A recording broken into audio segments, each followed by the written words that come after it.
Rabbil alamin wassalatu wassalamu ala asrofil anbiya'i wa mursalin wa ala ashabihi ajmain amma ba'du. Puji syukur kita panjatkan kehadirat Allah Subhanahu wa taala karena berkat rahmat serta karunia-Nya kita bisa berkumpul di sore hari ini untuk sama-sama mempelajari ilmu syar'i insyaallah bersama Ustadz Ahmad Susilo. Jazakallah khairan Ustadz sudah menyempatkan hadir untuk berbagi ilmu di sore hari ini. Ya, kali ini kita akan mengangkat tema sahabat yang membawamu ke surga ya Ustadz ya. Insya Allah. Insya Allah, judulnya begitu pas dan mengena. Kita sama-sama mulai saja, tapi sebelumnya izinkan saya mau membacakan adab kajian. Dimohon untuk mematikan semua mic untuk supaya kita bisa dapat lebih khusyuk dan konsen. Lalu bagi yang akhwat, bila ingin dinyalakan videonya, harap memakai pakaian yang tertutup. Lalu kita ikat ilmu dengan mencatat.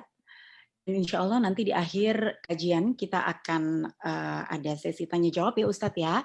Silahkan dituliskan saja di chat. Nanti insya Allah kalau waktunya memungkinkan akan kita bacakan semua.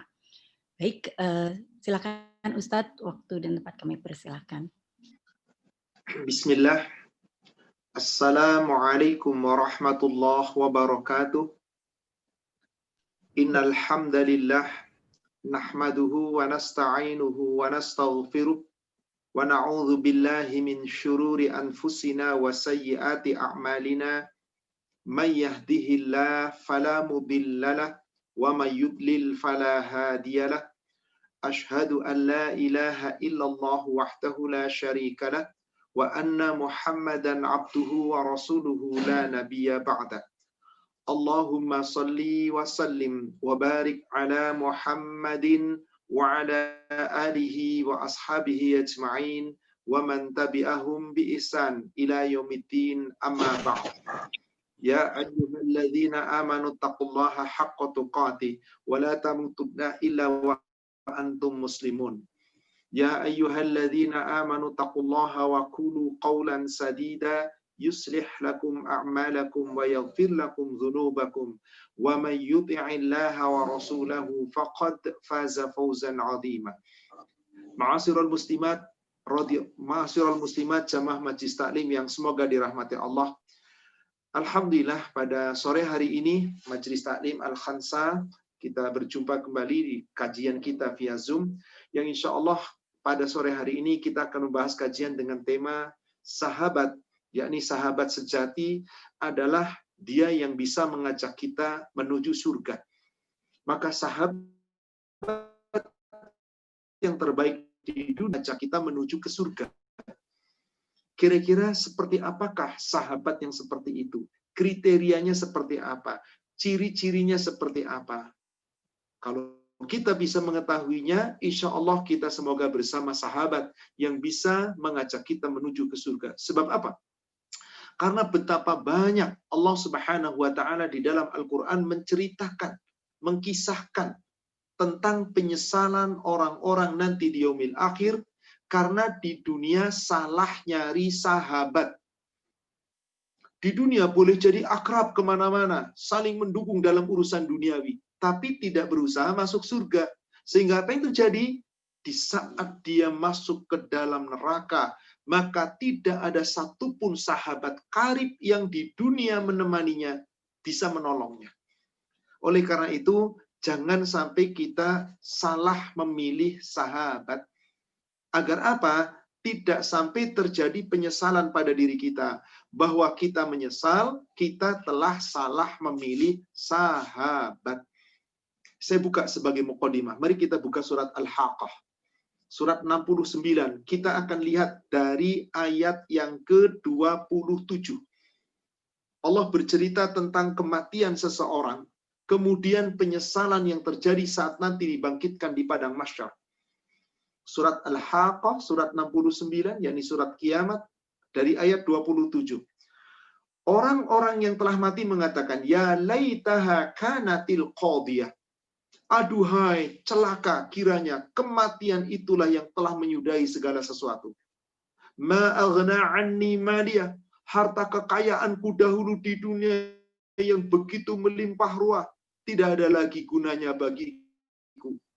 Halaka anni sultaniyah, kekuasaanku, kedudukanku, harga diriku, yang dulu dibanggakan, yang banyak orang mengikutiku, maka saat itu tidak ada lagi diriku. Saat itu hilang dari sisiku. Maka Allah berfirman, khudhuhu faghullu, tangkaplah orang itu, ikat tangan itu di lehernya. Summal jahima sallu, kemudian lemparkankah dia ke dalam neraka jahim yang menyala-nyala. Summa fi silsilatin dzar'uha sab'una dzira'an fasluku. Kemudian ikatlah dengan belenggu dari rantai neraka yang panjangnya 70 hasta. Subhanallah. Kenapa sampai demikian? Innahu kana la yu'minu billahil azim. Karena sesungguhnya dahulu di dunia mereka tidak sebenar-benarnya beriman kepada Allah yang Maha Agung. Wala yahuddu ala ta'amin miskin. Dahulu di dunia dia diberikan oleh Allah harta yang banyak, tapi dia pelit, tidak mau mendorong orang lain, tidak mendorong dirinya dan orang lain untuk mengajak memberi makan kepada orang miskin. Maka apa yang terjadi ketika itu? Pada saat sudah di yaumil akhir, meskipun dahulu di dunia begitu banyak teman karibnya, tapi bukan teman karib yang membawa ke surga. Apa yang terjadi? Perhatikan baik-baik di ayat 35. Apa kata Allah? Falaisa lahul yauma hahuna hamim. Maka pada hari ini di sini tidak ada seorang teman pun yang paling akrab dulu di dunia menyertainya baginya. Na'udzubillah. Apa sebabnya? Salah milih teman. Maka tidak ada yang peduli nanti di padang mahsyar. Oleh karena itu, siapakah teman terbaik kita? Teman yang bisa membawa kita ke surga. Mari kita buka. Teman yang terbaik adalah teman yang membawa kita ke surga. Allah yang berfirman demikian. Surat An-Nisa, surat 4, ayat 69. Surat An-Nisa, surat 4, ayat 69. Allah subhanahu wa ta'ala berfirman. Wa may yuti'illaha war-rasula fa'ulaika ma'alladzina an'amallahu alaihim minan nabiyyin was-siddiqin wasyuhada was-salihin ulaika wa hasuna ulaika rafiqa. Barang siapa yang di dunia betul-betul mau mentaati Allah dan mentaati Rasul-Nya, maka mereka itulah orang-orang yang kelak di yaumil akhir Allah akan tempatkan bersama dengan orang-orang yang telah diberi nikmat oleh Allah kepada mereka. Allah tempatkan di surga bersama para nabi-nabi, bersama para siddiqin, orang-orang yang jujur, orang-orang yang benar, wasyuhada, orang-orang yang berjuang di jalan Allah, orang-orang yang syahid di jalan Allah, wassalihin, orang-orang yang saleh di dunia semata-mata karena Allah. Mereka yang berkumpul di surga dengan para nabi, para siddiqin, para syuhada, para salihin, Allah katakan, wa hasuna ulaika rafiqa. Mereka itulah teman yang sebaik-baiknya. Yakni teman yang bisa membawa ke surga. Maka Allah perintahkan kepada kita, jika kita ingin bersama-sama teman yang terbaik ke surga, yang paling utama, carilah teman yang selalu jujur, benar. Kalau teman kita orang yang jujur, orang yang benar, benar perkataannya, benar akidahnya, benar imannya, benar amalnya, insya Allah mereka akan bersama-sama menuju surga. Itulah teman yang terbaik. Semoga jemaah Majelis Taklim Al-Khansah Cilandak ini kelak Allah pertemukan sebagai teman-teman yang terbaik sampai di dalam surga nanti. Semata-mata berteman saling mencintai karena Allah. Insya Allah. Tapi mari kita akan kaji tentang tema ini, bagaimana Allah berfirman di dalam ayat Al-Quran yang lain, bagaimana Rasulullah bersabda di dalam hadisnya, tentang bagaimana kita harus mencari teman. Surat 9, surat At-Taubah, ayat 119. Surat 9, surat At-Taubah, ayat 119. Allah Subhanahu wa Ta'ala berfirman, Ya ayyuhalladzina amanut taqullah wa kunu ma'as-shadiqin. Wahai orang-orang yang beriman, bertakwalah kamu kepada Allah. Dan hendaklah jika kamu betul-betul menyatakan dirimu orang iman dan takwa kepada Allah, jika kamu mau mencari teman, lihat temanmu. Apakah dia orang yang jujur atau tidak? Karena Allah perintahkan, wakunu, dan hendaklah kamu tetaplah kamu ma'a, bersama dengan orang-orang yang mana? As-shadiqin, orang yang shadik, orang yang jujur. Perkataannya jujur, keyakinan imannya, akidahnya jujur, perbuatannya pun jujur, mengikuti sidik, mengikuti aturan Allah dan Rasul-Nya. Jika kita mau berbuat seperti ini, Allah berikan jaminan, engkau ma'as-shadiqin, akan bersama dengan orang yang sadik. Di mana tadi di surat An-Nisa ayat ke-69, orang yang sidik itu akan berada di dalam surga. Maka siapa yang senantiasa jujur bersama dengan orang yang jujur di dalam perbuatan sehari-harinya, amalnya, perkataannya, senantiasa dijaga di dalam kejujuran dan kebenaran, insya Allah, Allah memberikan jaminan surga. Allah berikan jaminan surga. Afan, Ibu memiliki kitab Bulughul Maram. Yang punya kitab Bulughul Maram bisa dibuka hadis nomor 1565.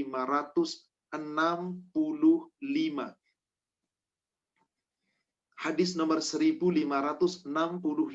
Hadis yang diriwayatkan oleh Imam Muttafaqun alaih, Bukhari dan Muslim. Imam Bukhari dan Muslim. Yakni dari Abdullah bin Mas'ud bercerita tentang perintah Rasul agar kita selalu jujur, benar, agar kita bisa meraih surga. Rasulullah Shallallahu Alaihi Wasallam berpesan kepada kita melalui hadis ini. Sahabat Abdullah bin Mas'ud menyampaikan, "Alaikum bisidqi." Hendaklah kalian selalu tetap di dalam kejujuran, di dalam kebenaran. Fa inna sidqa yahdi ilal bir, karena sesungguhnya kejujuranmu, kebenaranmu itu yang akan membawamu kepada kebaikan. Fa innal birra yahdi ilal jannah, yang akan membawamu, menghantarkanmu ke dalam surga. Makanya tadi di surat 9 ayat 119 Allah perintahkan, tetaplah kamu bersama orang yang siddiq, yang jujur, yang benar, agar kamu bisa membawa dirimu dan teman-temanmu ke surga. Maka kata Rasulullah kemudian mengatakan, wa ma yazalur rajul yasduq fayataharra sidqa. Maka seseorang yang senantiasa jujur, bersikap benar, dan terus-menerus untuk selalu memilih di atas kejujuran dan kebenaran. Hatta yuktaba indallah siddiqan. Sehingga orang yang jujur ini, orang yang benar ini, orang yang siddiq ini, tercatat di sisi Allah sebagai siddiqan. Si orang yang jujur. Orang yang siddiq, orang yang benar. Yang kelak nanti bersama Rasulullah di surga. Wa iyyakum wal kadzib. Lawan kata daripada siddiq, jujur, benar adalah kadzib, dusta. Wa iyyakum wal kadzib. Hendaklah kamu jauhi dusta. Kamu jauhi dusta dan tentu jauhi orang-orang yang suka dusta. Temanmu itu tidak pantas kalau diambil dengan orang yang suka berdusta. Wa iyyakum wal kadzib. Hendaklah kamu jauhi dusta. Fa innal kadzib yahdi ilal fujur.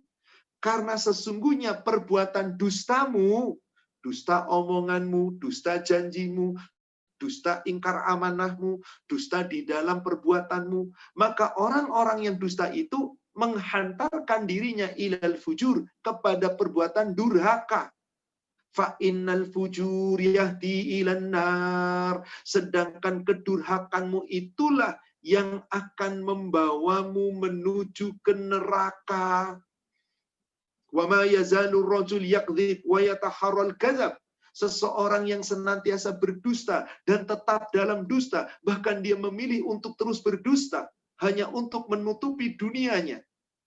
Meskipun manusia menutupi dustanya, dia berani bisa menutup dustanya, tapi dustanya tidak pernah bisa menutup nanti di hadapan Allah. Ada orang memilih dusta, wa yataharral kadzab, dan tetap berdusta.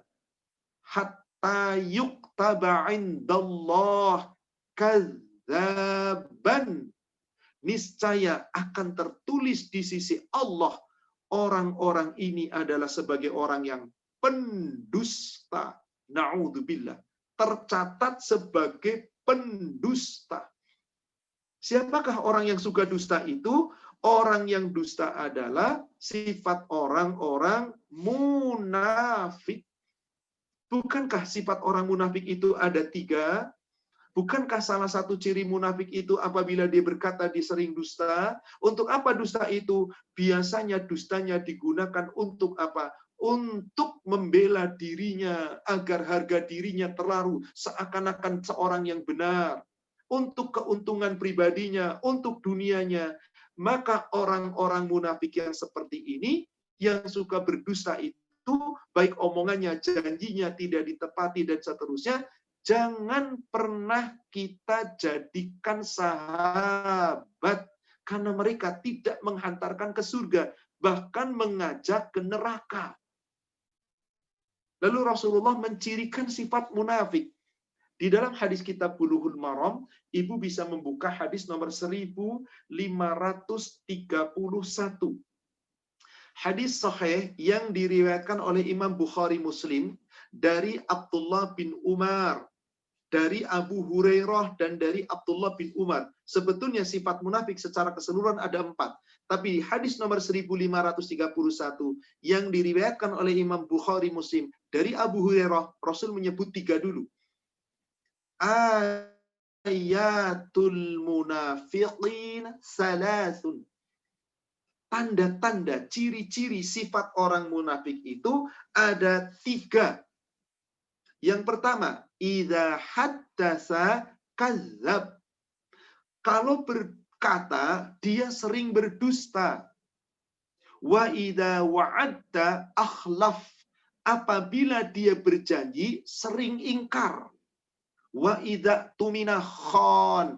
Apabila diberikan amanah, sering khianat. Khan. Maka inilah ciri munafik.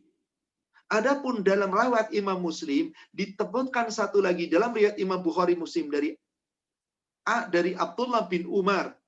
Rasul menambahkan satu ciri munafik itu. Wa idza khasam fajara. Orang munafik itu apabila berdebat, yakni apabila bertengkar, dia berlaku curang, dia berlaku fajir, dia berlaku ingin menang sendiri, tidak pernah menerima kebenaran orang. Istilah kasarnya tukang ngeyel, nggak pernah ngerasa salah, merasa dirinya paling benar. Itulah sifat munafik. Jika ada pada sahabat kita ciri-ciri seperti itu, kita nasihati. Jika tidak mempan untuk dinasihati, dia tetap seperti itu, berkatanya sering dusta, berjanjinya sering ingkar, diberi amanah suka khianat, kalau berdebat inginnya merasa paling benar, menang sendiri, maka ini sudah jelas ada ciri munafik. Rasul perintahkan, tinggalkan orang yang seperti ini. Karena dia tidak siddiq. Karena dia tidak siddiq.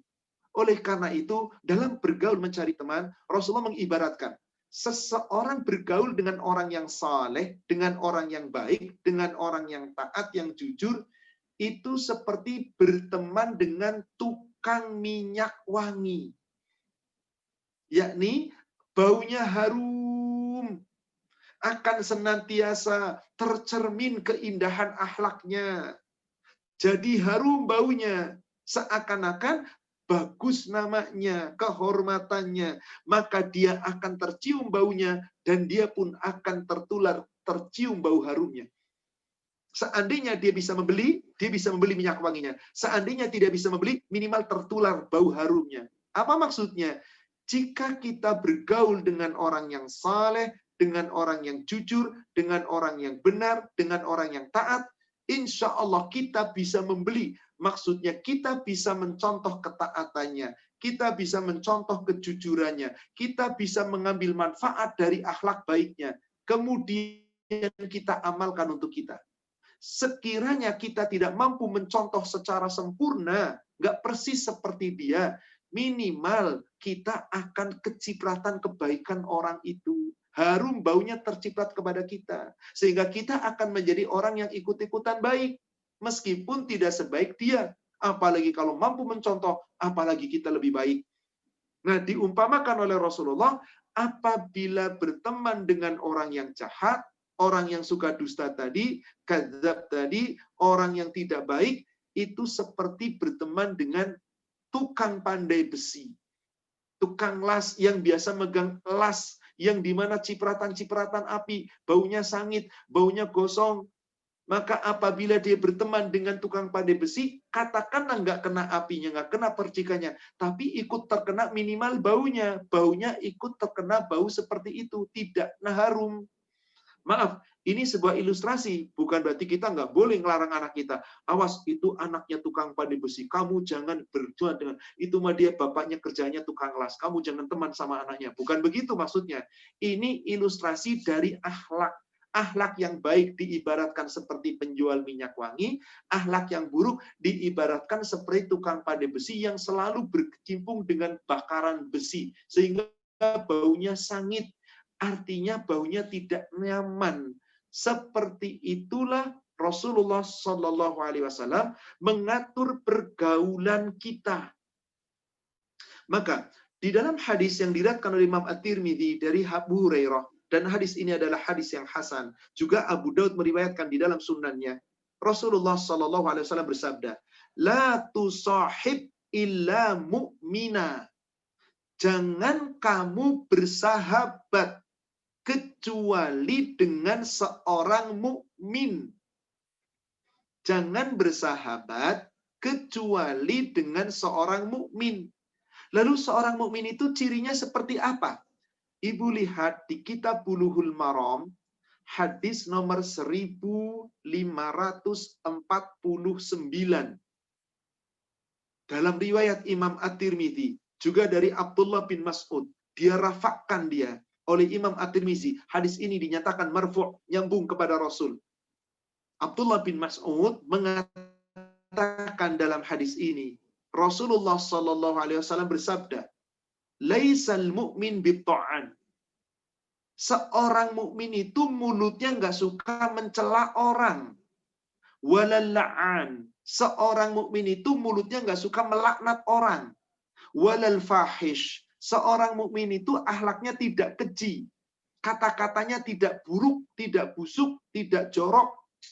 Walal badhi. Mulutnya nggak kotor, nggak suka ngomong dusta, nggak suka memfitnah, nggak suka menghibah. Seorang mukmin itu menjaga lisannya. Maka jika ibu berteman dengan orang, kok mulutnya suka kotor, suka menghibah temannya, suka mencela orang, suka memfitnah orang, suka melaknat orang, dipastikan orang ini sesungguhnya bukan mukmin sejati. Bukan sahabat yang baik yang kita jadikan sebagai sahabat. Kenapa? Rasul mengatakan laisal mukmin, bukan seorang mukmin. Lalu bagaimana ada orang ngaku mukmin tapi mulutnya seperti itu? Coba ibu lihat di hadis yang sebelumnya, 1548-nya. Hadis yang sama yang diriwayatkan oleh Imam At-Tirmidzi dari sahabat Abi Darda.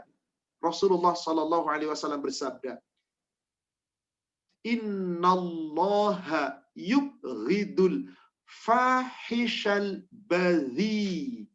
Sesungguhnya Allah sangat benci kepada orang yang mengaku mukmin tapi akhlaknya keji, kata-katanya keji, mulutnya pedes, kalau ngomong suka nyekit, kalau ngomong suka nyindir, kalau ngomong suka caci maki, badi, mulutnya kotor, suka dusta, suka memfitnah, suka menghibah.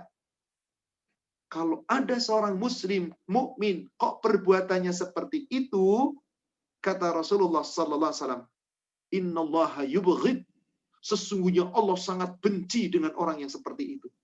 Maka kalau Allah saja sudah benci dengan orang yang mulutnya kotor, yang peranginya jelek, yang akhlaknya buruk, mungkinkah kita akan bersahabat dengan orang yang seperti itu? Apa kerugiannya bersahabat dengan orang yang seperti itu? Besar. Boleh jadi di dunia dia bisa berteman dengan orang seperti itu karena orang itu orang kaya, karena orang itu orang punya kedudukan, punya jabatan, bisa ketularan dapat kedudukan, bisa dapat harta melimpah, bisa dapat kenikmatan dari harta kedudukan yang dimilikinya di dunia. Tapi jangan harap bisa mendapatkan syafaat dari teman yang seperti itu. Karena salah satu penghalang syafaat seorang hamba, menghalang dirinya mendapat syafaat atau memberikan syafaat, bahkan persaksiannya tidak akan diterima oleh Allah, salah satu sebabnya adalah ketika di dunia dia suka melaknat, ketika di dunia dia suka mencela, ketika di dunia dia suka berkata-kata kotor. Di kitab Bulughul Maram disebutkan kembali hadis nomor 1560. Hadis nomor 1560. Hadis sahih.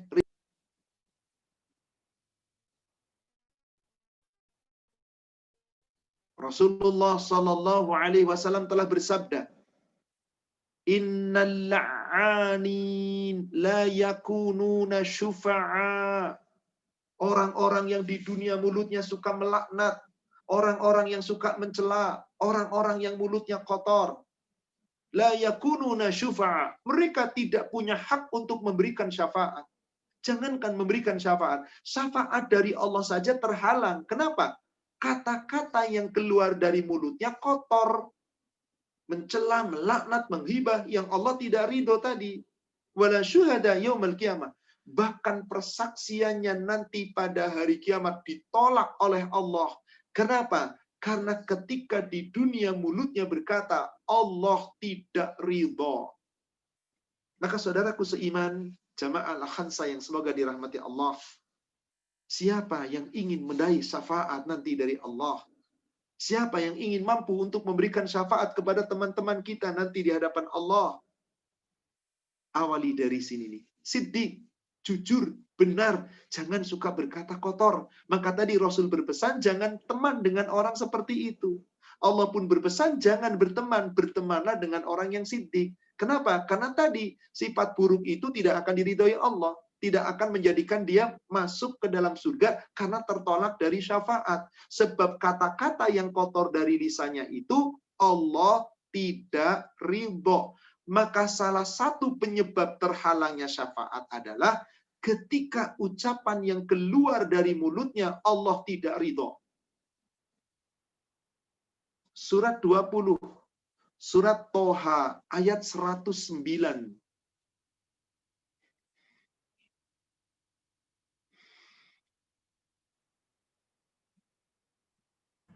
Ini bisa dibantu. Surat Toha ayat 129. Bisa dibantu baca sama Bu Siska nih. Oh boleh, boleh, silakan. Jamaah ada yang mau membaca boleh. Surat Toha, surat 20, ayat 109. 109, bukan ayat 9. Ayat 109. Silakan dibaca. Ya, tafadhol Ustaz. Latinnya saja atau sama Arabnya Ustaz? Artinya saja boleh Ibu. Baik, bismillahirrahmanirrahim. Pada hari itu tidak berguna syafaat atau pertolongan, kecuali dari orang yang telah diberi izin oleh Tuhan yang Maha Pengasih dan Dia ridhoi perkataannya. Salah satu syarat agar seseorang diberi izin oleh Allah mendapat syafaat adalah apa-apa yang keluar dari lisannya Jangan sampai keluar tapi Allah tidak ridho. Hendaklah setiap mulut kita berbicara dengan Allah, dengan apa yang keluar dari lisan kita, Allah ridho. Syaratnya siddiq, jujur, benar. Maka kalau punya teman yang tidak jujur, tidak benar, suka dusta tadi kata Rasul, jangan, itu sifat munafik. Kalau bisa kita nasihati kawan kita, sahabat kita, boleh. Jika tidak mampu disihati, kita boleh tinggalkan dia. Tapi sekedar berteman, tidak ada masalah. Tapi jangan jadikan teman terbaik. Jangan jadikan teman karib. Jangan jadikan sahabat. Karena sahabat terbaik adalah yang membawa kita menuju ke surga. Maka Allah berfirman di surat tadi, surat Toha ayat 109. Yauma idzil la tanfa'us syafa'ah. Pada hari itu tidak akan manfaat syafaat, tidak akan berguna syafaat. Illa man adzina lahur rahman, kecuali hanya orang-orang yang diberi izin oleh Allah yang Maha Pengasih untuk mendapatkan syafaat. Kenapa Allah izinkan dia mendapat syafaat? Wa radiya lahu qaula. Sebab ketika orang itu berkata, Allah ridho dengan perkataannya. Kira-kira ibu jamaah sekalian yang semoga dirahmati Allah, mungkinkah orang yang berdusta Allah ridho? Mungkinkah orang yang suka mencela, yang suka keji, yang suka kotor lidahnya Allah ridho? Jelas tadi hadis-hadis sudah disampaikan. Di dalam kitab Bulughul Maram tadi telah disebutkan. Di hadis nomor 1549, 1548, 1560. Bahwa salah satu penyebab terhalangnya syafaat adalah karena mulutnya kotor, suka menghina, suka mencela. Bahkan Allah benci dengan orang yang seperti itu. Kalau Allah sudah benci, mari kita benci dengan orang itu karena sifat yang buruknya. Tapi kalau dia bisa meninggalkan sifat itu, mari kita berteman kembali dengan orang seperti itu. Maka sebelum kita menuntut orang lain untuk jujur, berkata benar, jangan dulu kita nuntut orang lain. Jangan kita berharap kepada orang lain.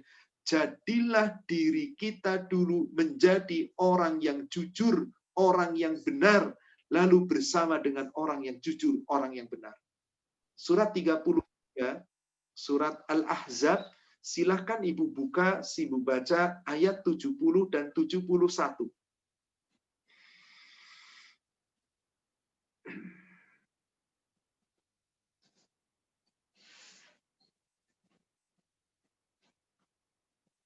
Surat Al-Ahzab, surat 33, ayat 70 dan 71. Bismillahirrahmanirrahim. Wahai orang-orang yang beriman, bertakwalah kamu kepada Allah dan ucapkanlah perkataan yang benar. Niscaya Allah akan memperbaiki amal-amalmu dan mengampuni dosa-dosamu. Dan barang siapa menaati Allah dan Rasul-Nya, maka sungguh dia menang dengan kemenangan yang agung. Kalau disebutkan fauzan azim, maksudnya adalah surga nanti di yaumil akhir. Allah perintah kepada orang yang beriman, yang hendaklah bertakwa kepada Allah. Iman takwamu itu harus dibuktikan dengan kejujuranmu dalam berkata, kebenaranmu dalam bertindak. Allah berfirman dalam ayat ini, Ya ayyuhalladzina amanu taqullah. Wahai orang-orang yang beriman, bertakwalah kamu kepada Allah. Wa qulu qawlan sadida. Jika kamu berkata, hendaklah perkataanmu selalu benar. Benar di atas kebenaran yang membawamu nanti kepada kebaikan dan menuju kepada surga. Hendaklah kamu berkata benar. Kalau kamu selalu mengawali dengan perkataanmu yang benar, lisanmu dijaga dengan kejujuran dan kebenaran. Allah katakan di situ, di ayat 71-nya, yuslih lakum a'malakum wa yaghfir lakum dzunubakum. Niscaya Allah memperbaiki bagimu amal-amalmu, perbuatanmu, ibadahmu. Allah akan memperbaiki. Awali dari lisan kita. Wa yaghfir lakum dzunubakum. Allah ampuni dosa-dosamu. Allah ampuni kesalahan-kesalahan. Wa may yuti'illaha war rasul. Siapa yang betul-betul mau mentaati Allah dan Rasul, diperintah Allah jaga lisan, berkata benar, berkata jujur, dia lakukan itu. Diperintahkan Rasul harus menjaga lisan, dilakukan itu. Maka insya Allah faqad faza fauzan azima. Maka sungguh mereka akan mendapatkan kemenangan yang besar.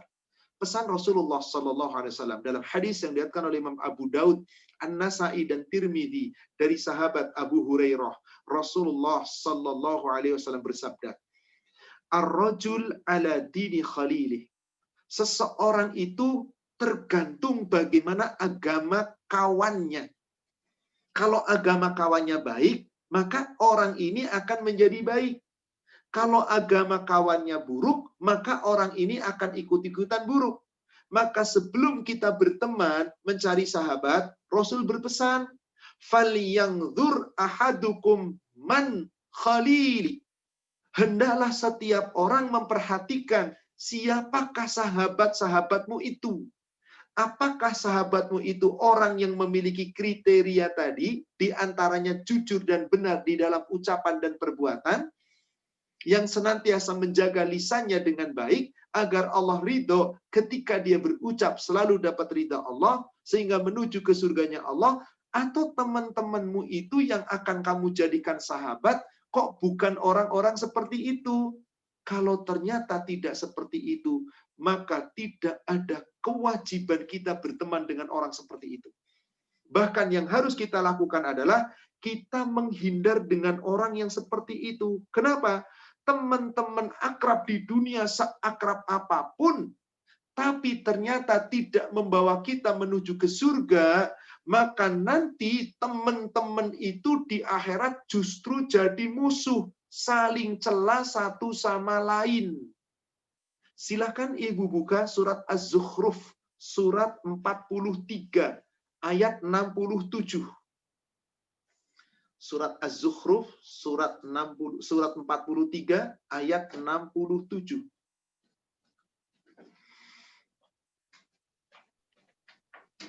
Bismillahirrahmanirrahim. Teman-teman karib pada hari itu saling bermusuhan satu sama lain, kecuali mereka yang bertakwa. Subhanallah. Ayat ini sangat jelas, Ibu.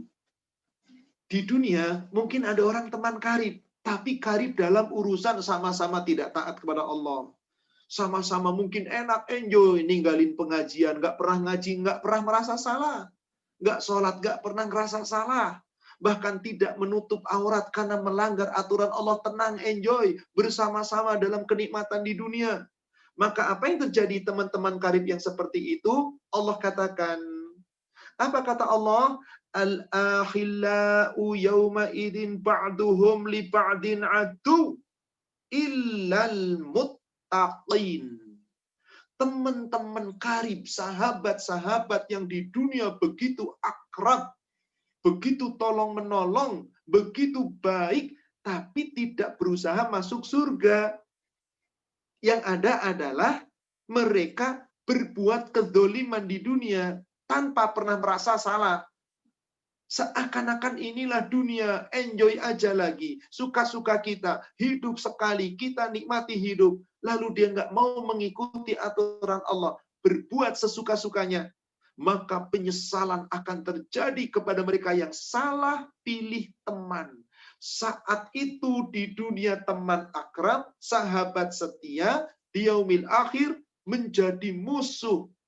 Kecuali teman dari kalangan orang-orang takwa. Maka teman dari kalangan orang takwa tidak pernah akan ada permusuhan. Yang ada adalah kebersamaan di dalam surga. Kebersamaan di dalam surga. Maka ketika di dunia seseorang senantiasa siddiq, jujur, benar, berkata benar, berbuat baik, setiap perbuatan baiknya di dunia boleh jadi dibenci oleh orang lain. Karena kejujuran kita boleh jadi menyebabkan ada orang yang susah karena kejujuran. Tapi bukan salah kita jujur. Salahnya dia yang berbuat jahat. Lalu kita jujur menjadi saksi dia jahat. Sehingga dia tertangkap. Sehingga dia kemudian disalahkan. Lalu dia dihukum. Misalkan. Tapi kata-kata kita yang benar seperti itu tidak menjadi dosa, bahkan Anda selamat dari tuntutan nanti di hadapan Allah. Tapi terkadang sahabat-sahabat karib, dia nggak peduli temannya itu salah atau dosa. Kalau sudah jadi teman karib, apalagi itu seorang pengikut, di mana yang diikuti adalah seorang pembesar, seorang pemimpin, meskipun dusta dibela, pembelaannya kelak akan menjadi penyesalan di yaumil akhir. Yang dulunya karib di dunia, maka akan saling bermusuhan di yaumil akhir. Maka akan ada penyesalan-penyesalan dari orang-orang yang dulu di dunia salah pilih teman. Ibu buka surat 25, surat Al-Furqan. Ayatnya kita lihat dari ayat 27.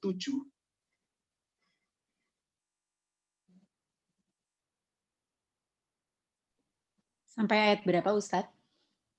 Ayat 27 sampai ayat ke-29. Oh ya, baik Ustadz. Bismillahirrahmanirrahim. Dan ingatlah pada hari ketika orang-orang zalim menggigit dua jarinya, menyesali perbuatannya seraya berkata, wahai, sekiranya dulu aku mengambil jalan bersama Rasul. Wahai, celaka aku, sekiranya dulu aku tidak menjadikan si fulan itu teman akrabku. Sungguh dia telah menyesatkan aku dari peringatan Al-Quran ketika Al-Quran itu telah datang kepadaku. Dan setan memang pengkhianat manusia. Subhanallah.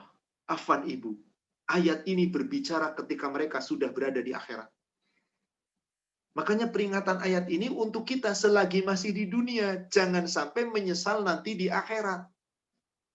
Digambarkan di ayat tadi terjemahannya sebetulnya ada sesuatu yang keliru. Tadi diterjemahkan, ingatlah pada hari ketika orang zalim menggigit dua jari. Betul begitu tadi terjemahannya, Ibu? Betul, Ustadz. Menggigit dua jari ya, Bu ya. Coba Iya. perhatikan ayatnya. Perhatikan ayatnya.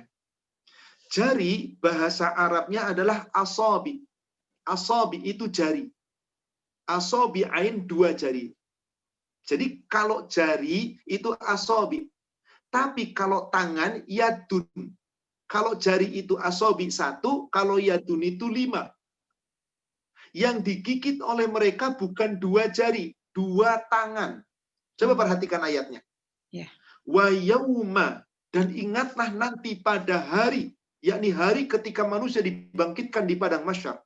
Ya abdul zalimu, di mana ketika di dunia ada orang-orang zalim menggigit ala atas yadaihi, kedua tangannya. Bukan. Saya yakin ibu-ibu yang punya kitab Al-Quran, yang kalau cetakannya itu terbitan dari Madinah, pasti terjemahnya yadun itu tangan, bukan jari.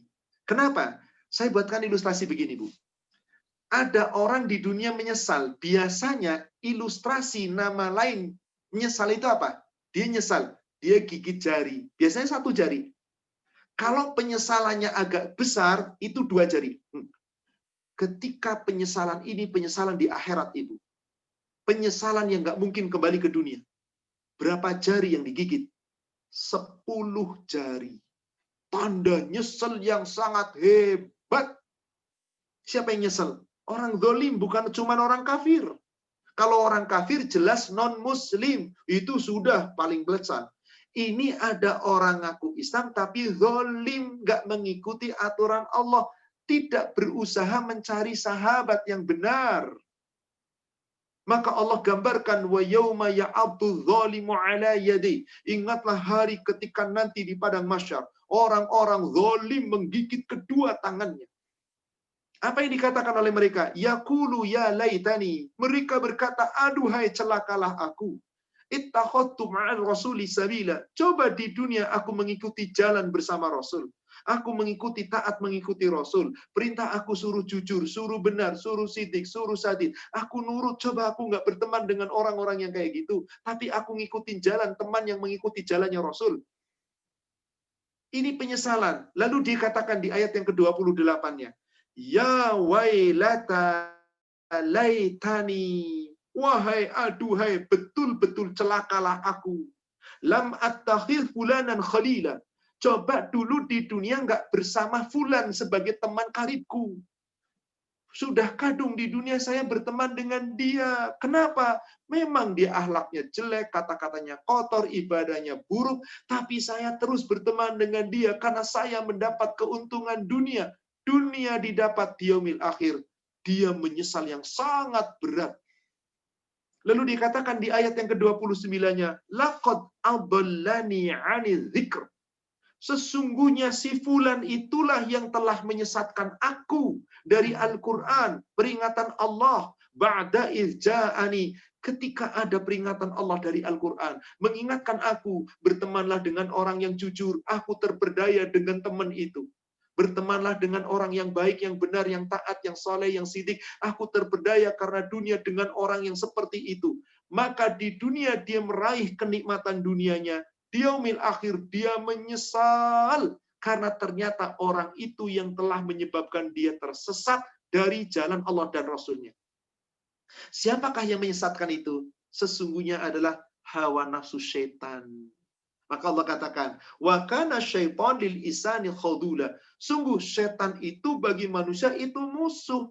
Maka sesungguhnya apa sih yang dimaksud syaitan itu? Setan yang dimaksud bukan syaitan makhluk dari kalangan jin, tapi hawa nafsu syaitan yang buruk, yang tidak sabaran, yang tergesa-gesa, yang nggak mau menanti kehidupan akhirat, hanya cinta dengan dunia. Semuanya itu dikatakan sifat ajalah, sifat ajilah, yakni sifat tergesa-gesa mencintai dunia sampai melupakan akhirat. Siapakah yang menyebabkan itu? Syaitan.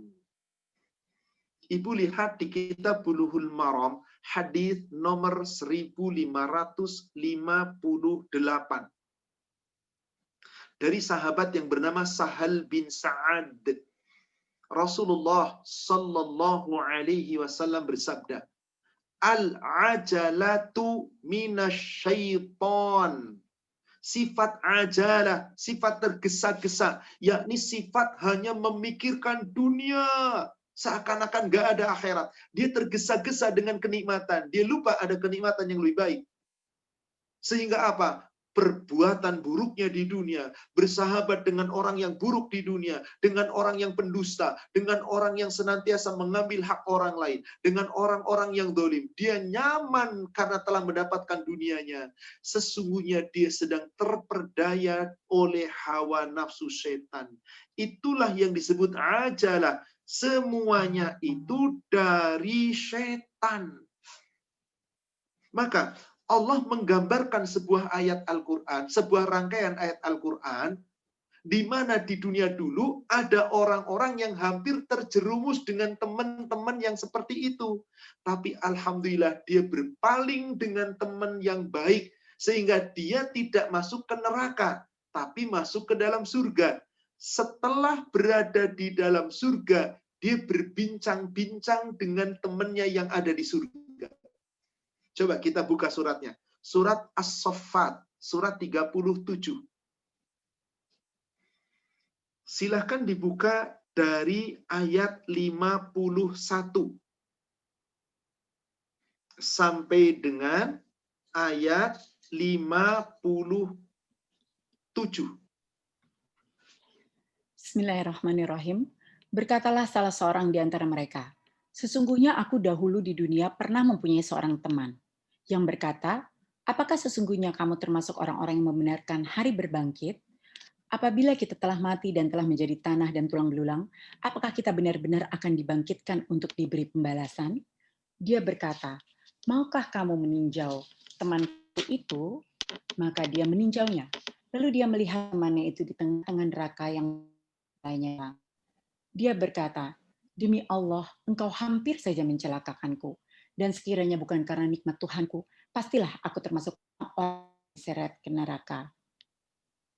Kalau yang ayat tadi surat Az-Zukhruf, kemudian surat Al-Furqan, kemudian surat yang telah disampaikan tadi penyesalan karena dia memilih teman yang buruk, di sini ada orang yang berbahagia, alhamdulillah, selamat dari teman yang buruk. Diperingatkan, karena apa? Karena dia mau mencari teman yang baik, sehingga selamat dari pergaulan dengan teman yang buruk. Maka dia berbahagia di surga. Berbincang-bincang dengan teman yang bersama-sama di surga. Qala qailum minhum inni kana li qarib. Salah seorang dari penghuni surga, mereka berkata kepada temannya yang ada di surga, dahulu di dunia aku pernah punya teman, aku pernah mempunyai seorang teman. Tapi teman yang di dunia itu bukan teman yang baik. Teman yang nggak percaya hari akhir. Mulutnya ngomong, aku beriman dengan hari akhir. Tapi perbuatannya nggak mempersiapkan bekal untuk hari akhir. Dengan dusta tadi, dengan akhlak buruk, dengan tidak taat, tidak mau ibadah, dan seterusnya. Kesalahan-kesalahan bertubi-tubi. Tapi dia tutupi di dunia. Ternyata teman yang di dunia itu mengatakan, Yaqulu a'inna kalaminal musaddiqin. Bahkan dia berkata dulu di dunia, apakah kamu termasuk orang yang meyakini adanya hari berbangkit, membenarkan tentang hari berbangkit? Memang kamu betul yakin ada kiamat, yakin ada surga, seakan-akan mencela perbuatan baik ini. Sementara temannya yang jahat dengan orang yang jahat, dia berbuat seenaknya di dunia. Bahkan orang itu tidak meyakini adanya hari berbangkit. Sampai mengatakan, Aidza mitna wa kunna turaban wa idhaman a inna lamadinun. Maka apakah ketika nanti kami mati, telah menjadi tulang belulang, telah menjadi tanah, bahkan kami sudah hancur tulang belulangnya, nanti akan dibangkitkan pada hari pembalasan, seakan-akan orang melecehkan. Maaf, naudzubillah. Saya mendengar cerita, ada seorang wanita berani mengatakan, saya berani masuk surga. Yang penting happy ketemu dengan teman-teman di surga. Naudzubillah, summa naudzubillah. Ada orang seperti ini. Wallahualam, apakah dia orang Islam atau bukan? Sekiranya orang Islam, ini orang sudah berani menentang Al-Quran. Sudah berani menentang neraka. Sudah berani menentang Allah. Semoga Allah berikan hidayah kepada orang yang berani berkata demikian. Kalau sudah jelas seperti ini, jangan pernah jadikan teman. Kenapa? Pasti nyesel nanti di akhirat. Meskipun di dunia bisa meraih segala-galanya. Maka teman yang ada di surga ngomong sama temannya. Apa katanya? Qala hal antum muttali'un? Yuk, mau nggak kamu? Kita lihat teman kita ada di mana ini? Kok nggak ketemu dengan kita ya di surga? Di mana teman kita itu? Mau nggak kita meninjau mereka? Maksudnya, mau nggak kita coba cari, kita lihat mereka? Yakni teman-teman itu ada di mana? Apa yang terjadi kemudian? Fattala'a, kemudian mereka melihat mencari temannya dulu di dunia yang nggak percaya dengan hari berbangkit, yang berbuat tidak baik itu. Apa yang terjadi? Fara'ahu fi sawa'il jahim. Maka terlihatlah temannya itu berada di tengah-tengah neraka yang menyala-nyala. Maka di saat itu penghuni surga melihat teman yang hampir menjerumuskan di dunia, tapi selamat tidak terjerumus, berkata, qala tallahi in kitta laturdin. Demi Allah, dulu di dunia engkau hampir menyesatkan aku.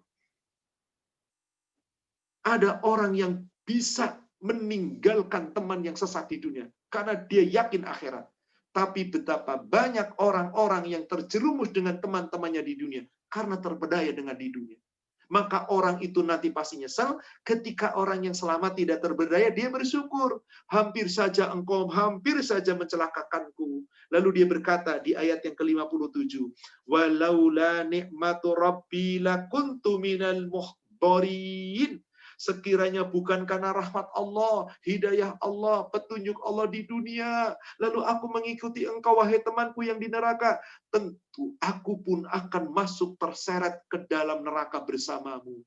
Jadi bersyukurlah, wahai kaum muslimat yang semoga dirahmati Allah, apabila ibu-ibu berteman dengan orang-orang yang jujur, orang-orang yang saleh, orang-orang yang benar, orang-orang yang menjaga lisan, orang-orang yang akhlaknya baik, amal ibadahnya baik, agamanya baik, insya Allah itulah teman yang akan membawa ke surga. Tapi sebaliknya, terperdaya dengan orang yang mengajak kepada kedurhakaan, yakni orang-orang yang menyesatkan lalu diikutinya kesesatannya itu, maka pasti mereka akan menyesal. Saking nyesalnya, saya akan tunjukkan beberapa ayat Al-Quran. Pertama, coba dibuka surat 33 Al-Ahzab, ayat 66 dan ayat 67.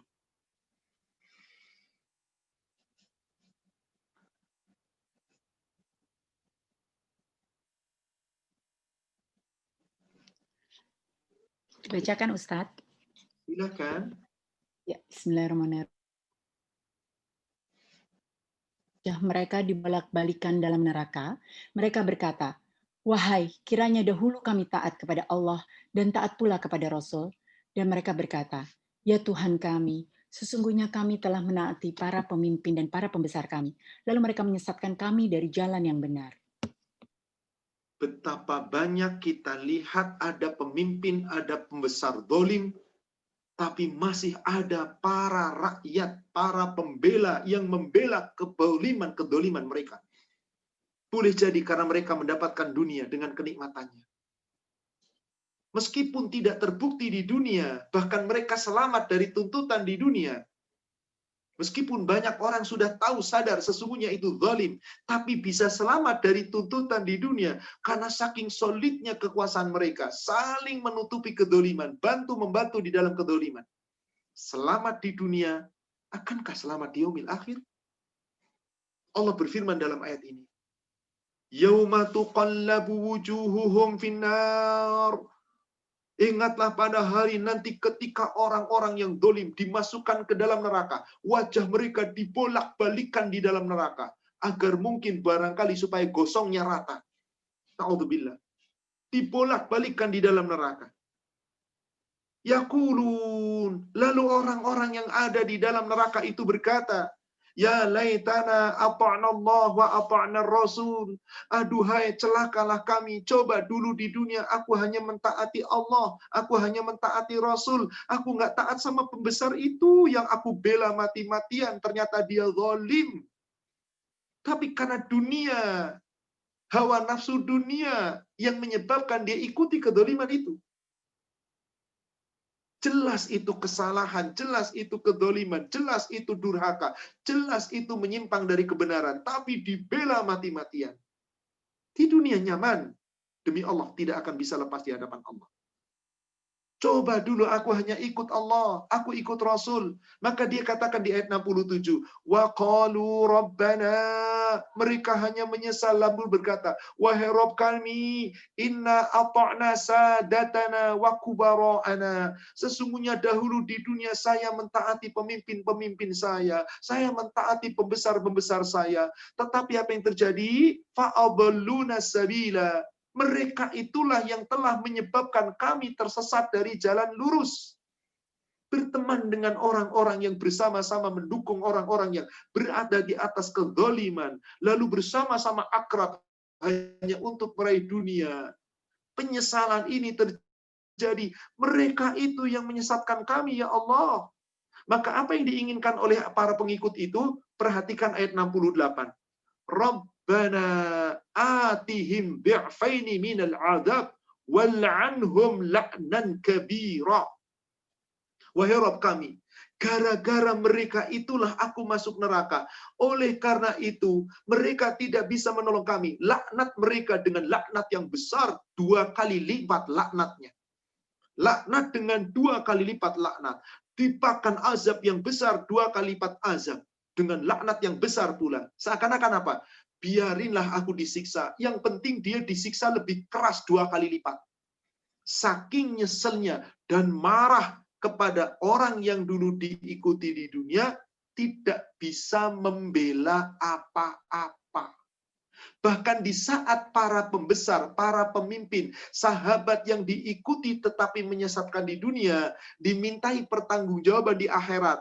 Mereka cuma mengatakan, saya tidak pernah nyuruh kamu, kamu saja yang mengikuti aku. Dan ini Allah abadikan di surat yang lain. Surat Ibrahim, surat 14, silakan dibuka ayat 22. Surat Ibrahim, surat 14, ayat 22.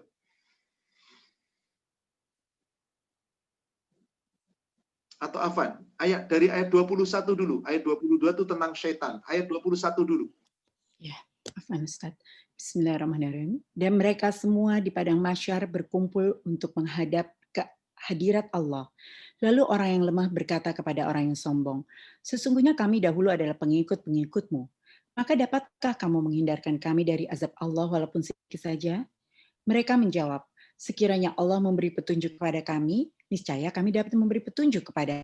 Sama saja bagi kita apakah kita mengeluh atau bersabar, kita tidak mempunyai tempat untuk menyelamatkan diri. Dan setan berkata kepada ya. Lanjut, Sebentar Ustaz. Ibu, ayat 21 Ya. dulu. Ya. Allah berfirman, wa barazu lillahi jami'ah. Nanti setiap manusia, orang yang sombong, orang yang durhaka, orang yang dolim, pengikut-pengikut, teman-temannya, sahabatnya, dikumpulkan di padang mahsyar. Wa barazu lillahi jami'ah. Wa qala du'afa'u lilladzina istakbaru. Maka orang-orang yang lemah imannya, lemah akidahnya, hanya ikut-ikutan dengan orang-orang lain yang sombong, baik dari kalangan pemimpin pembesar atau orang-orang yang memiliki kekayaan kedudukan, sehingga bisa membawa orang lemah iman tadi menuju kepada durhaka. Orang yang lemah itu berkata, lilladzina istakbaru, kepada orang-orang yang istikbar di dunia, yang sombong dengan harta kekayaan dan kedudukannya, nggak mau menerima kebenaran Allah, tapi justru menyesatkan. Tapi kesalahan itu dua-duanya. Apa kata orang yang mengikuti? Yang salah mengikuti.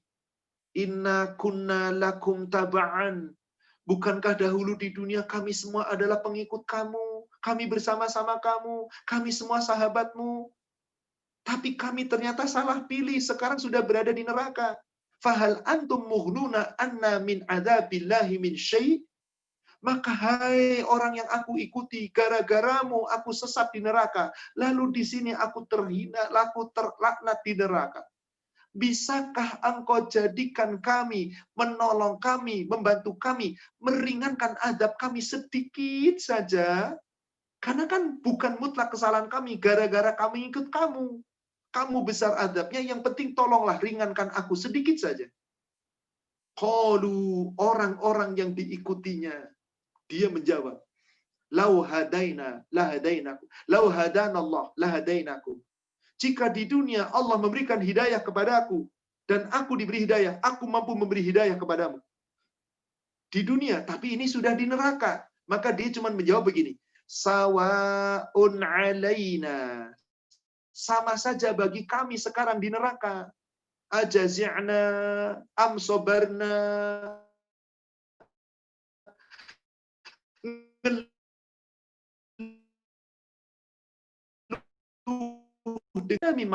Kami tidak punya pelindung, kami tidak punya tempat untuk melarikan diri, kami tidak bisa lepas dari neraka. Seakan-akan gini, orang yang diikuti hands up, lepas tangan. Ya udahlah, sama-sama aja lah nikmati, kita juga nggak bisa lari. Na'udzubillah. Jamaah sekalian yang semoga dirahmati Allah. Tidakkah ayat-ayat yang seperti ini kita resapi? Tidakkah ayat-ayat peringatan yang sangat mengerikan ini kita betul-betul resapi dan yakini bahwa akan ada terjadi zaman salah pilih sahabat, salah pilih teman karib, yang diikuti ternyata nggak benar. Tapi banyak terjadi itu di dunia karena mereka yang nggak benar terkadang justru bisa memberikan dunia dengan nikmat. Sementara orang yang siddiq, orang yang jujur, mungkin dunianya pas-pasan sehingga tidak bisa memberikan banyak kepada orang lain. Sehingga dia tidak diikuti. Dan itu suatu kenyataan. Siapakah penyebab itu semua? Tadi di kitab Bulughul Maram, hadis nomor 1558, penyebabnya adalah setan. Hawa nafsu setan. Maka memang setan itu tujuannya ngajak kita ngikutin mereka. Sama-sama jadi pendusta, sama-sama jadi ingkar, sama-sama jadi zalim, sama-sama ngikutin hawa nafsu setan. Supaya menemani setan masuk di dalam neraka. Apa yang terjadi ketika sudah dalam neraka? Coba Ibu teruskan ayat 22-nya. Bismillahirrahmanirrahim. Dan setan berkata ketika perkara hisab telah diselesaikan, sesungguhnya Allah telah menjanjikan kepadamu janji yang benar, dan aku pun telah menjanjikan kepadamu, tetapi aku menyalahinya. Tidak ada kekuasaan bagiku terhadapmu, melainkan sekedar aku menyeru kamu, lalu kamu mematuhi seruanku. Oleh sebab itu, janganlah kamu mencerca aku, tetapi cercalah dirimu sendiri. Aku tidak dapat menolongmu, dan kamu pun tidak dapat menolongku. Sesungguhnya aku tidak membenarkan perbuatanmu mempersekutukan aku dengan Allah sejak dahulu. Sungguh orang yang zalim akan mendapat siksaan yang pedih. Saya buatkan ilustrasi sederhana dari ayat ini dalam kehidupan sehari-hari. Contoh, ada seorang yang baik, dia seorang yang rajin ibadah, salah teman. Berteman dengan maaf, orang yang terkena narkoba. Suatu ketika orang ini tahu bahwa temannya pemakai narkoba, tapi terus berteman. Gara-gara temannya ini orang kaya, orang sukses, sehingga banyak ngasih fasilitas. Lalu dia nggak enak. Pada suatu ketika, dia pergi bersama. Menuju ke suatu tempat. Ini orang baik, ini orang yang tidak baik. Orang ini nurut ngikut satu mobil dengannya. Lalu dititipi sebuah bungkusan di kantongnya. Dikantongin. Dia tidak pemakai narkoba, dia nggak pernah jual beli narkoba, dia tidak pernah mabok, dia orang baik. Tapi temannya orang jahat. Suatu ketika ketangkep polisi, ada razia. Di kantongnya orang baik ada narkoba. Siapa yang terkena? Dia. Akibat kesalahannya dia. Boleh jadi setelah dites dia positif. Dia setelah dites negatif. Tapi ada bukti di kantongnya ada narkoba. Polisi nggak akan melepaskan begitu saja. Kecuali ikut menderita. Boleh jadi dikurung dulu. Boleh jadi dianggap orang bekerja sama. Akhirnya masuk penjara. Si orang baik ngomong kepada orang jahat. Gara-gara kamu sih. Apa jawaban dia kira-kira? Siapa suruh lu ngikut gua? Maaf bahasa kasarnya. Siapa tahu kamu nyuruh. Kamu kan ngikut saya. Kenapa dia ngikut? Karena selama ini mendapatkan nikmat dunianya oleh orang yang jahat. Bukankah ini sering terjadi di dalam kehidupan kita? Siapa yang menyebabkan itu? Setan. Hawa nafsu setan. Al-ajallah tadi. Maka di ayat yang ke-22 surat Ibrahim, setan-setan ketika saat di dunia nggak pernah kelihatan oleh manusia, ternyata di yaumil akhir dimasukkan ke dalam neraka dalam wujud asli berupa jin. Jin dan manusia dikumpulkan. Jin adalah setan dari golongan jin, manusia setan dari golongan manusia, berkumpul menjadi satu. Apa kata setan dari golongan jin? Wa qala syaitan lamma qubiyal amr. Di saat perkara hisab sudah diselesaikan, setan-setan dan manusia bersama-sama dimasukkan ke dalam neraka. Yani orang yang dolim bersama hawa nafsu setannya. Setan berkata kepada manusia, apa kata setan? Innallaha wa'adakum wa'adal haq. Hai manusia, dulu di dunia Allah sudah menjanjikan kamu dengan janji yang benar. Bahwa Allah sudah berulang-ulang dalam Al-Quran mengatakan, jangan ikuti setan, jangan ikuti setan. Wa wa'adtukum fa akhlaftukum. Aku pun setan senantiasa mengajakmu, menjanjikanmu, tapi aku selalu menyalahi janjiku. Wa ma kana liya 'alaikum min sultanin. Aku tidak punya kekuasaan, aku tidak punya kekuatan kepadamu sedikit pun. Illa kecuali anda'autukum. Aku cuma ngajak kamu, membisikkanmu. Maka kan kita disuruh berlindung pada Allah. Qul a'udzu birabbin nas, malikin nas, ilahin nas, min syarril waswasil khannas. Dari bisikan setan yang tersembunyi. Alladzi yuwaswisu fi sudurin nas, yang suka membisik-bisikkan ke dalam dada manusia. Setan yang mana? Minal jinnati wanas. Setan dari golongan jin yang kita nggak pernah lihat. Itulah hawa nafsunya. Setan dari golongan manusia, itulah orang yang mengajak sesat. Kamu ikuti, sesungguhnya itu mengikuti setan. Maka aku cuma mengajakmu. Lalu apa? Fastajabtum li, kamu mengikuti aku. Setan berkata, fala talumuni. Kamu sekarang sudah berada di neraka bersamaku, kata setan. Kamu jangan mencerca aku. Talumu anfusakum. Bukan salahku, salahmu sendiri. Cerca dirimu sendiri. Ma ana bimusrihikum. Aku tidak bisa membantu dan menolong kamu. Wa ma antum bimusrihi. Kamu pun tidak akan mampu membantu kami. Inni kafartu bima asyraktumuni min qabl. Sesungguhnya aku sudah mengingatkan, aku mengingkari perbuatanmu menyekutukan Allah. Kamu mengikuti aku sudah katakan jangan begitu. Inna zalimina lahum adzabun alim. Maka orang zalim pasti dapat siksa yang sangat pedih. Inilah penyesalan saudaraku sekalian. Maka Allah perintahkan kepada kita, saya tutup dengan dua buah ayat rangkaian ayat Al-Quran, kemudian saya tutup dengan satu buah hadis, lalu kita akan samakan adakan pertanyaan. Saya tutup sebagai rangkaian ayat pertama. Lihat Ibu surat Fatir. Surat 35, ayat 5 dan ayat ke-6.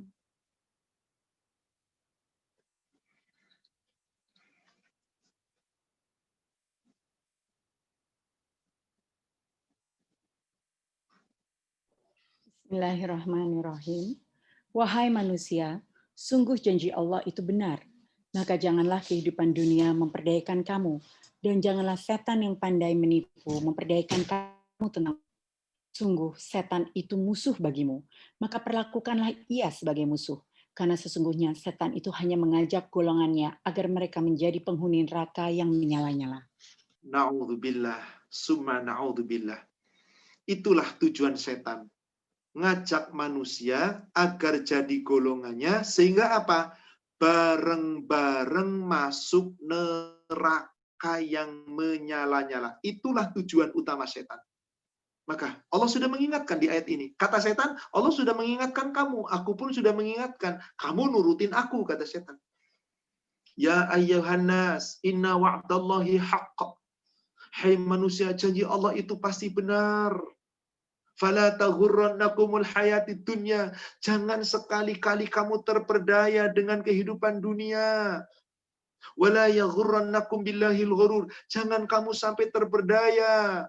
Yakni apa? Oleh setan. Yang setan itu di dunia selalu memperdayakan kamu. Sehingga kamu melupakan Allah.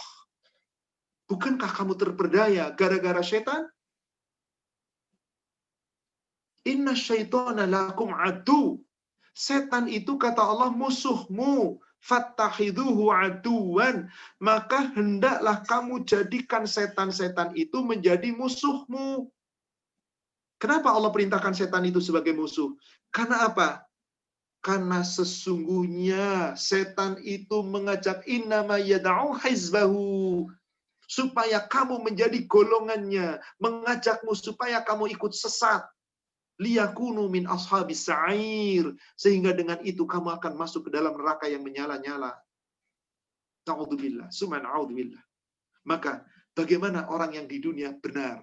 Perkataannya benar, keimanannya benar, akhlaknya benar, jujur, amalnya juga benar. Saatnya nanti perjuangan semua di dunia ini, Allah akan berikan hasilnya nanti di yaumil akhir. Surat penutup terakhir, surat 5 Al-Maidah, silahkan buka ayat 119.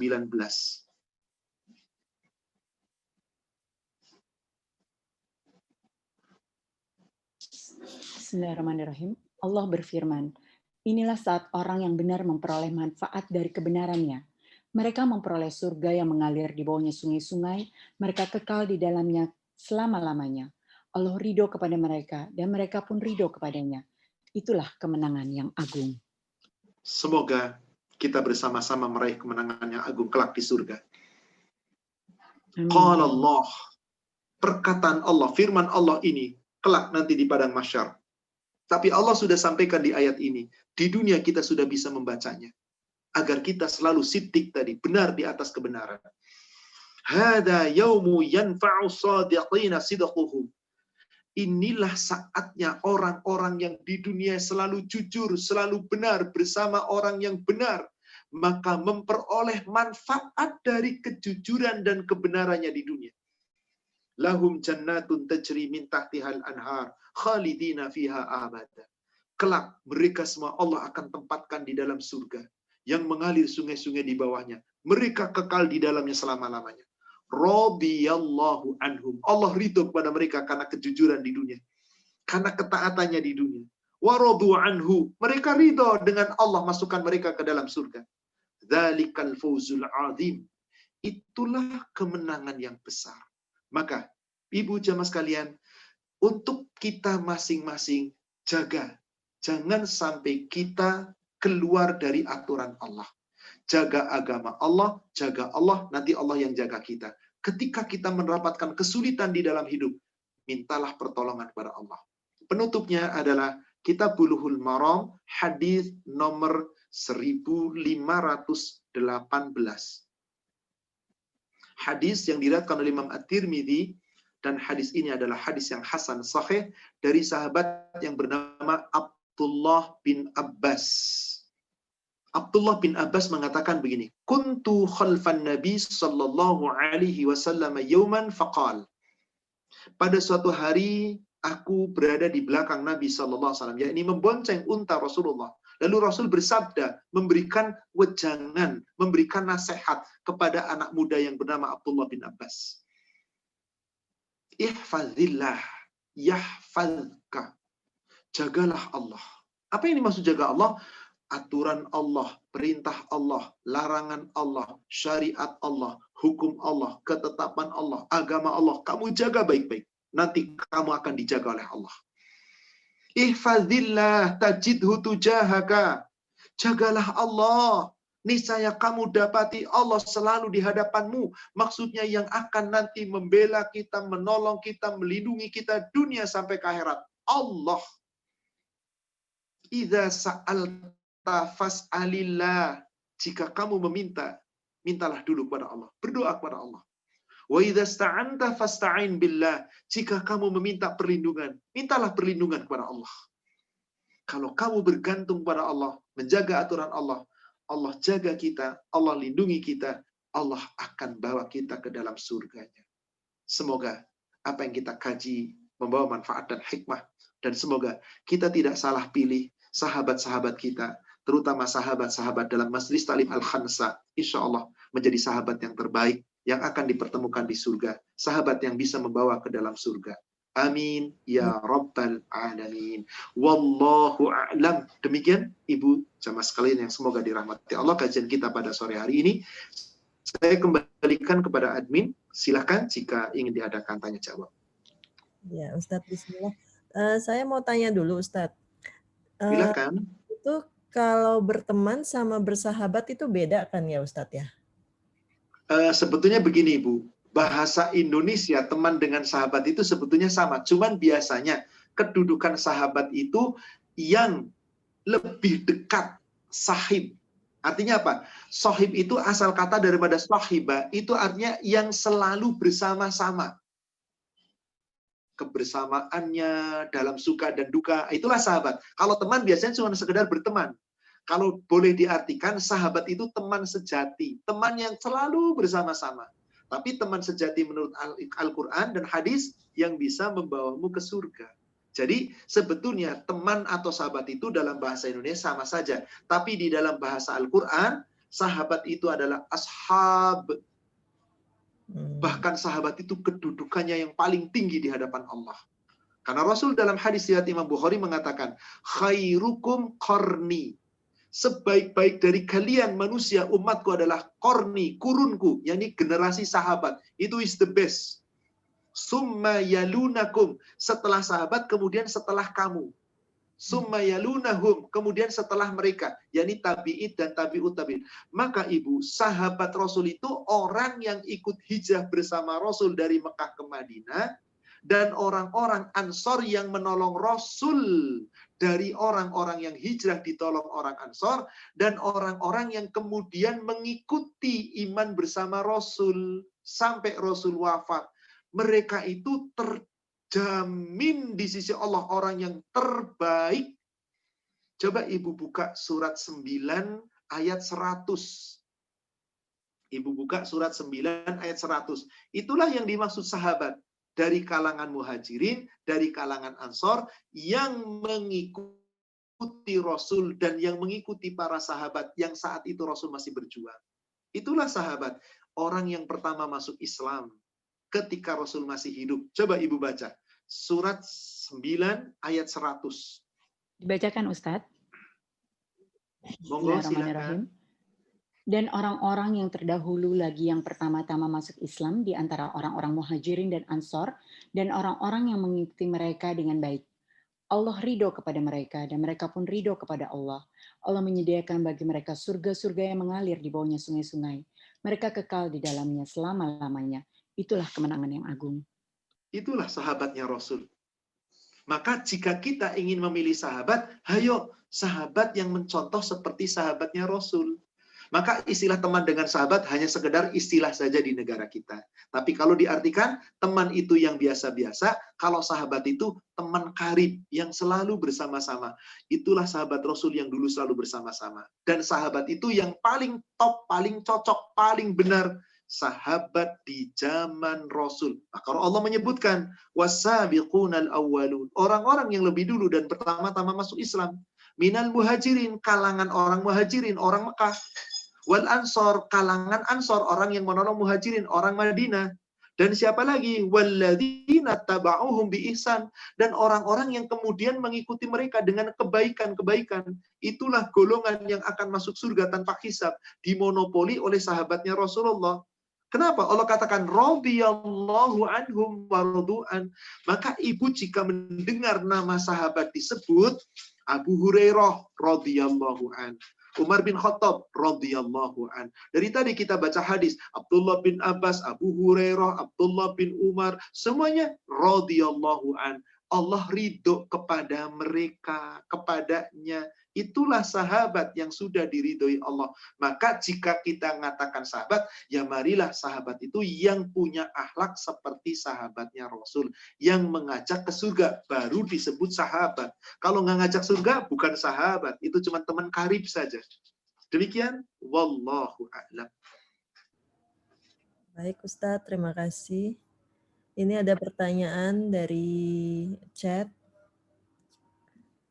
Bismillah. Ustadz, afwan, apakah jika seseorang kalau sedang berdiskusi sukanya berdebat dan tidak mau mengalah, apakah dia termasuk orang yang munafik? Jika kita melihat hadis tadi, bagaimana itu? Iya. Iya. Iya. Ya, yang nomor 1532. Iya. Kalau yang nomor 1531 kan, kalau ngomong dusta, kalau janji ingkar, kalau dia diberi amanah khianat. Nah, yang nomor 32-nya dari Abdullah bin Umar, dan ini sahih riwayat Imam Bukhari Muslim. Idza khasam fajar, kalau berdebat nggak mau ngalah, pengennya menang sendiri. Nah, itulah salah satu ciri munafik. Jangan jadikan sahabat. Teman nggak masalah, tapi jangan sahabat. Karena sahabat kita yang bisa membawa ke surga. Karena orang munafik tidak bisa membawa kita ke surga, Ibu. Karena salah satu cirinya itu, nggak mau ngalah. Itu ciri kesombongan. Maka kata Rasulullah, al-kibru batarul haq wa ghamtun nas. Hadis sahih riwayat Imam Muslim. Sombong itu diantaranya orang yang selalu menolak Al-Quran, menolak kebenaran dari Allah. Lalu kalau berdebat, merasa dirinya paling benar. Lalu merendahkan orang. Nah, itu namanya sombong. Itulah salah satu sifat munafik. Demikian, wallahu a'lam.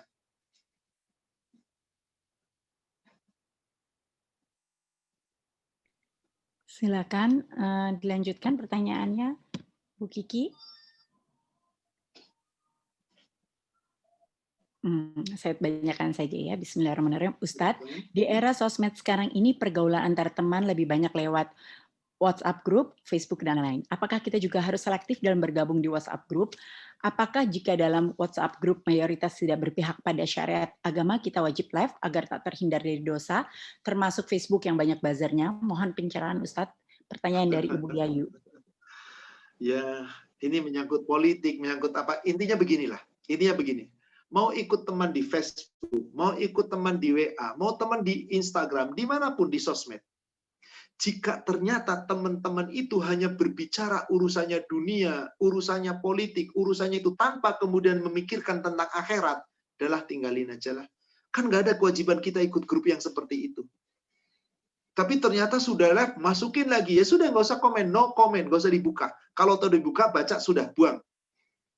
Kita nggak usah ikut komen. Kenapa? Ketika kita komen, akan dimintai tanggung jawab. Sebab apa? Apa-apa yang diberitakan di sosmed itu belum tentu benar. Maka ada yang namanya berita hoax. Bagaimana Allah menyikapi hal seperti ini?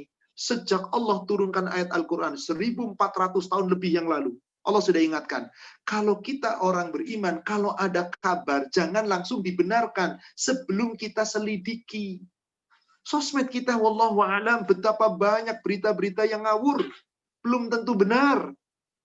Si pendukung pasti akan membenarkan yang didukung. Sementara kelompok seberang pasti akan menyalahkan orang yang didukung. Sampai kapanpun politik seperti itu.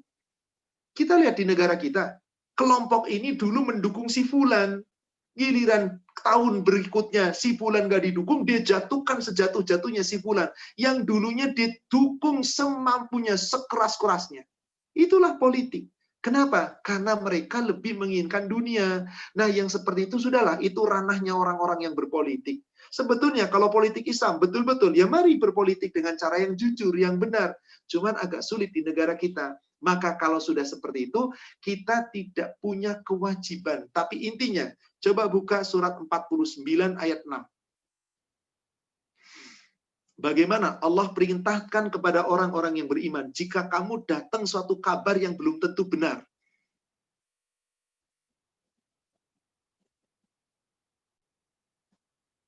Surat 49, surat Al-Hujurat, ayat 6.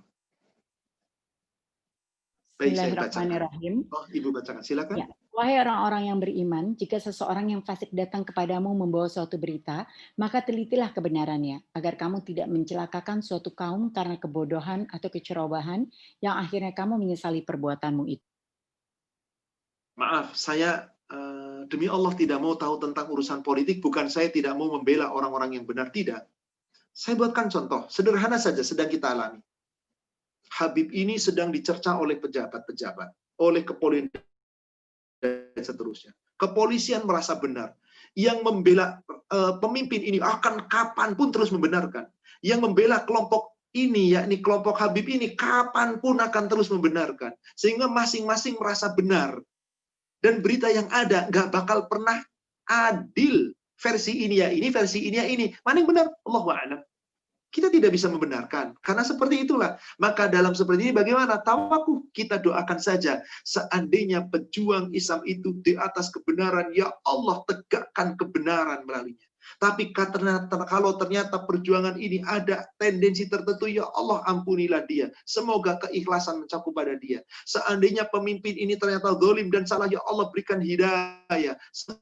Semoga jangan ada pemimpin yang zalim. Ternyata dia zalim, urusan dia dengan Allah. Karena tanggung jawab masing-masing. Kita nggak dimintai tanggung jawab mereka. Kecuali kita seorang mukmin wajib mengingatkan sekurang-kurangnya. Kalau mampu dengan kekuasaan, kalau nggak mampu dengan lisan, kalau nggak mampu, ini pakai doa. Hati kita menolak keburukan dan kita doakan untuk kebaikan. Ini lebih nyaman, insya Allah nyaman. Sebab gara-gara urusan politik ini sering di grup, jangankan cuma grup sesama teman dan seterusnya. Grup keluarga kadang pecah gara-gara saling mendukung. Padahal belum tentu yang kita dukung benar. Belum tentu pula yang menyalahkan itu benar. Wallahu a'lam. Wallahu a'lam wa antum la ta'lamun. Allah yang lebih tahu, Anda tidak tahu. Maka kalau mengikuti perkembangan boleh-boleh saja, tapi jangan komenlah, khawatir komen kita nanti menyesali diri sendiri. Allah sudah ingatkan tadi yang dibaca di surat Al-Hujurat ayat yang ke-6. Wallahu a'lam.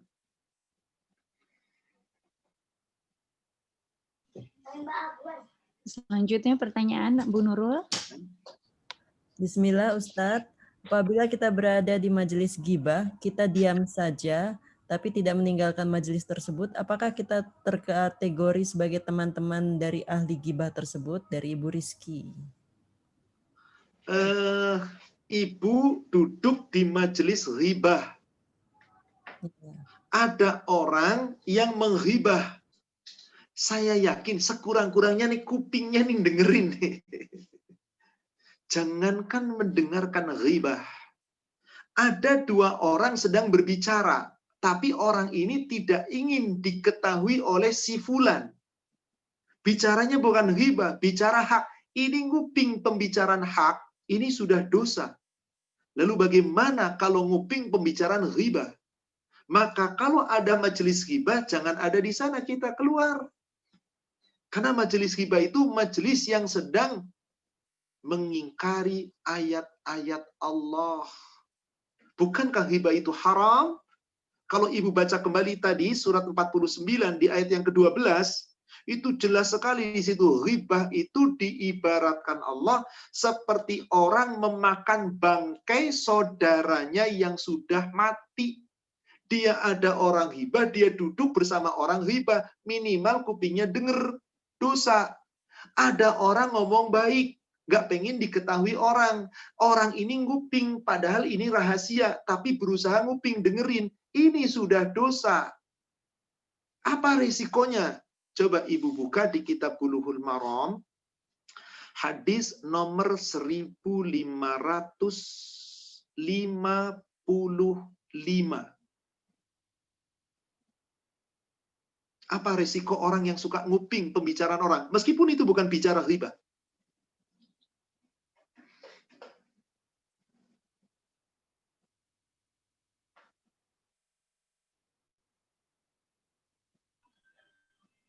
hadis ya Ustadz ya. Ya, 1555.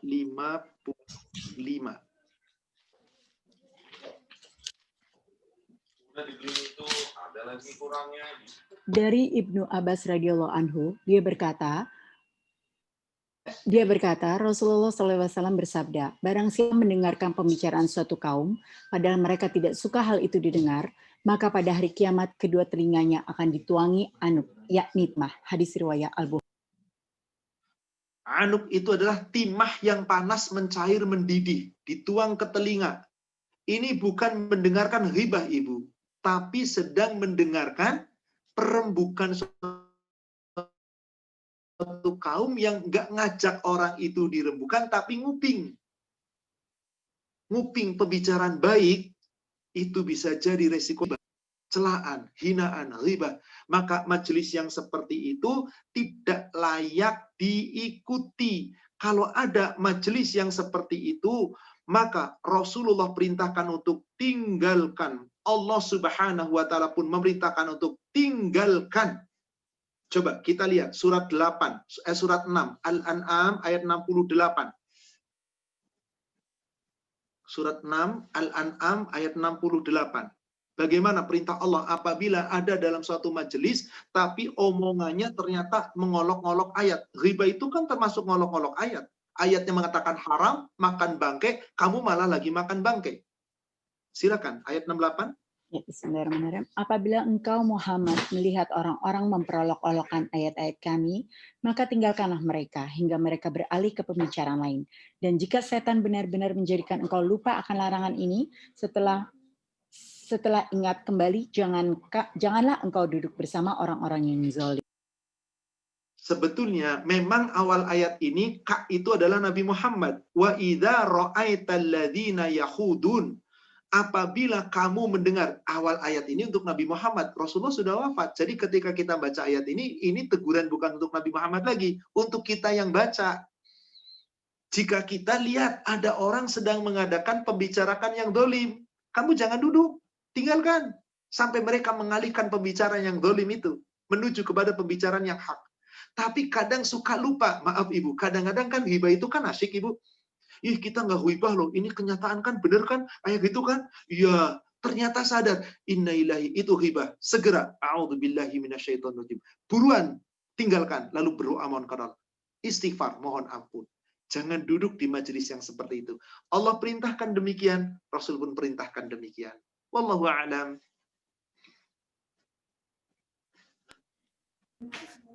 Ada pertanyaan ada, Ibu? Ustaz ya. Baik. Bismillah.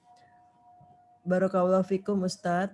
Arti ahlus sunnah wal jamaah sebenarnya apa? Karena banyak yang mengakui sebagai ahlus sunnah wal jamaah, tapi mereka tidak bersikap salafi yang mengikuti sunnah Rasul. Mohon penjelasannya. Jazakallahu khairan Ustaz. Dari Ibu Nisrin. Memang kalau kita lihat di negara kita terjadi saling membenarkan satu sama lain, saling bertikai satu sama lain. Sudahlah, begini. Seseorang yang melompokkan dirinya salafi, itu sebetulnya menisbatkan akidahnya kepada salaf. Salaf itu artinya salaf itu yang terdahulu. Siapa itu salaf tadi? Tadi, sabiqun al-awwalun, orang yang pertama masuk Islam, kalangan sahabat. Maka kita diperintah oleh Rasul, akidah kita itu harus kayak sahabat. Berarti kita harus mengikuti salaf, betul. Tapi apakah kita boleh mengklaim saya ini salafi? Ya boleh-boleh saja. Tapi siapa yang akan menilai kamu itu salafi atau tidak? Allah. Jika Anda mengatakan Anda salafi, Anda harus menjadi ahlus sunnah wal jamaah. Yakni orang yang tegak di atas sunnah Rasulullah, berjamaah bersama orang yang tegak di atas sunnah Rasulullah, itulah salafi. Maka apakah harus dengan klaim? Nggak harus klaim, nggak apa-apa. Orang-orang salafi tidak mengklaim, saya ini salafi. Tidak, tapi akan tegak di atas sunnah. Lalu orang mengatakan, dia kan salafi. Cuman hidupkan saja, cuman penunjukkan saja. Kalau toh mengatakan, kita harus mengikuti ulama salaf. Bukan mengklaim saya salafi, bukan. Tapi saya mengklaim, saya berusaha mengikuti sunnah Rasul. Ada orang mengaku ahlu sunnah wal jamaah. Ahlu sunnah, ahlu itu kan pemilik. Atau orang yang memiliki. orang yang berada di dalamnya. Sunnah berarti orang yang memiliki sunnah, orang yang berada di atas sunnah. Wal jamaah, jamaah itu kan jami, orang yang selalu bersama-sama mengikuti. Maka kalau ada orang mengaku diri Ahlus Sunnah wal Jamaah, semua kegiatannya, amalnya, ibadahnya, ya konsekuensinya harus ngikutin Rasul. Nanti Allah yang akan menilai, betulkah klaim Anda Ahlus Sunnah wal Jamaah benar? Betulkah klaim Anda Salafi itu benar? Gak bisa orang saling menuduh, saling membanggakan diri kelompok. Tapi sudahlah, kita ini mengikuti sunnah Rasul. Bismillah. Mau dikatakan kita Salafi, mau dikatakan Ahlus Sunnah wal Jamaah, mau klaim Salafi, kita klaim sunnah Ahlus Sunnah wal Jamaah. Sebetulnya klaim lisan nggak terlalu dibutuhkan. Yang penting bagaimana pengamalan Anda. Sidik enggak, jujur enggak dalam perkataannya, dalam pemahamannya, dalam keyakinannya, dalam pengamalannya. Jika Anda seorang Ahlus Sunnah wal Jamaah, maka teladannya cuma satu, Rasulullah Sallallahu Alaihi Wasallam. Itulah Allah yang Allah mengklaim orang Ahlu Sunnah wal Jamaah adalah orang yang mau mengikuti Rasul. Pasti Allah cinta. Salah satu ayat yang mengklaim adalah banyak ayat, puluhan ayat. Saya tunjukkan satu ayat saja. Surat Ali Imran ayat 31. Jelas di ayat itu. Qul, Muhammad disuruh mengatakan. Qul, katakan ya Muhammad kepada umatmu. Saat itu sahabat masih hidup, mendengar ayat ini langsung dari mulut Rasul. Rasul berkata di hadapan sahabat, "In kuntum tuhibbunallah, jika kalian hai sahabatku benar-benar mencintai Allah, fattabi'uni, ikutilah aku." Aku ini Rasul, enggak orang. Lalu orang sekarang mengatakan ayat ini, ikuti aku, akulah gurumu, akulah ilmu, akulah pemimpinmu, akulah ustadzmu, akulah ulamamu, maka kamu baiat denganku. Bukan begitu. Aku yang dimaksud Rasul. Maka kalau kita terjemahkan dengan bahasa sekarang ayat ini, jika kalian hai umat Islam betul-betul mencintai Allah, kamu harus ikuti Rasulmu. Karena Rasul sudah wafat. Jadi aku di sini adalah Rasul, ikuti Rasul. Kalau kamu mengikuti Rasul, itulah Ahlus Sunnah wal Jamaah. Allah katakan apa? Yuhibbukumullah, kamu pasti akan dicintai Allah. Wa yaghfir lakum dzunubakum, kamu pasti akan diampuni dosa. Sudah, Allah ampuni dosanya, Allah akan mencintaimu. Jadi, klaim Ahlus Sunnah wal Jamaah, silahkan saja. Tapi Allah yang menilai. Klaim atau dikatakan Anda itu Salafi, Anda itu manhajnya salaf, silahkan dikatakan oleh orang. Dan boleh kita mengklaim, tapi buktikan bahwa kita betul-betul Salafiyin. Orang-orang yang mencontoh salaf, para sahabat. Yang Allah katakan tadi, radhiyallahu anhum wa radu'an. Maka nggak cukup hanya retorika, tapi harus dengan usaha yang gigih, dengan ilmu, dengan keimanan, dengan ketaatan, dengan bukti amal. Wallahu a'lam. Cukup Ibu atau masih ada pertanyaan? Masih ada satu lagi. Baik, satu lagi silahkan. Dari Ibu Tris, jika seorang pembunuh sudah jelas dosanya di Al-Quran dan hadis, lalu bagaimana dengan orang yang tidak membunuh tapi tetap bergembira atas pembunuhan tersebut? Apakah mereka sama dosanya? Tentu saja berbeda. Al-Baqarah 178 itu jelas di situ. Yang membunuh maka dikisos, wajib. Kecuali keluarga yang terbunuh memaafkan, maka bayar diat. Nah, ada orang membunuh, jelas dosanya, harusnya dikisos. Tapi tidak dikisos, karena negara kita nggak menetapkan hukum kisos. Bahkan dengan alibi-alibi, dia terbukti tidak membunuh. Di dalam keputusan pengadilan. Padahal dia membunuh. Di pengadilan dia bebas di dunia. Tapi apakah bebas di hadapan Allah? Gak mungkin. Orang yang dolim di dunia, yang berbuat jahat di dunia, bisa jadi bebas di dunia dari hukum manusia. Karena punya kekuasaan dan seterusnya. Akankah akan terbebas dari hukum Allah, azab Allah? Tidak. Sampai ada sindiran kalau ada orang seperti itu. Di dua buah ayat Al-Quran, mirip-mirip. Pertama, di surat 45 ayat yang ke-21. Kedua, di surat 29 ayat yang kelima. Silahkan di antara dua itu mau dibaca yang mana hampir mirip. Allah katakan di ayat surat 29 ayat 5. Am hasiballadzina ya'maluna sayyi'ah ayyasbiquna. Apakah orang-orang di dunia berbuat jahat, berbuat dosa? Apakah membunuh, apakah mencuri, apakah korupsi, apakah berzina, lalu di dunia aman, bebas dari tuntutan. Apakah mereka mengira akan lepas dari tuntutan Allah? Ayyasbiquna, lepas dari azab kami nanti di akhirat? Jika mereka merasa aman, sa'ama yahkumun. Alangkah buruk persangkaan mereka. Sampai demikian Allah katakan. Maka di dunia boleh jadi orang yang jahat tadi, yang membunuh tadi, diperlakukan baik. Karena alibi membunuhnya tidak terbukti. Dengan bermacam-macam alasan, saksi yang dibayar, jaksa dibayar, hakim dibayar, pengacara dibayar. Bebas dan banyak di negara kita seperti itu. Demi Allah, buram. Pembunuh-pembunuh orang-orang yang berjuang di atas kebenaran. Nggak tahu siapa yang benar. Tapi Allah apakah nanti keliru menilai? Nah, di surat 45 ayat yang ke-21-nya dikatakan, am yaj'aluna sayyi'ah, apakah orang-orang yang berbuat ya'maluna sayyi'ah, berbuat keburukan, berbuat kejahatan. Amalladzina kalladzina amanu wa 'amilus shalihat, apakah mungkin Allah akan memperlakukan mereka seperti memperlakukan orang beriman dan beramal saleh? Sawa'am mahyahum wa mamatuhum, sawakah nanti kehidupan mereka dan kematian mereka? Jika mereka itu merasa sama, sa'ama yahkumun, alangkah buruk apa yang mereka persangkakan. Pertanyaannya, bagaimana orang yang tidak ikut membunuh, tetapi menutupi pembunuhan itu? Dosa. Apakah dosanya sama dengan yang membunuh? Tidak. Dia dosanya menyembunyikan kebenaran. Menyembunyikan yang hak. Harusnya katakan dia membunuh, tapi dia berdusta tidak membunuh. Mendiamkan, karena ada urusan dunia dosa. Tapi gimana kalau saya tahu bahwa dia membunuh? Kalau saya bersaksi saya membunuh, saya dihabisi, saya dibunuh, keluarga saya ikut dibunuh. Saya takut orang kecil. Ya sudah, ya Allah serahkan. Sesungguhnya saya tahu dia yang membunuh, tapi saya tidak punya daya dan upaya.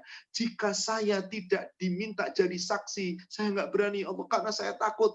Kalau dia takut betul-betul orang yang kecil, semoga Allah maafkan. Tapi kalau dia mampu bersaksi, tapi dia sembunyikan, tetap berdosa karena menyembunyikan kebenaran.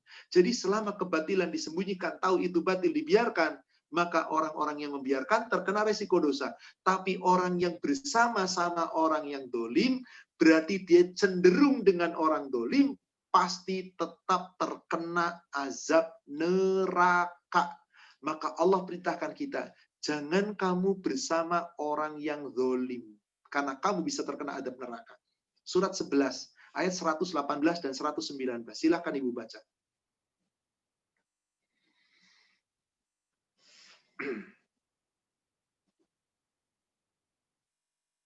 Ayat berapa Ustadz Afwan? Ayat 118 dan 119.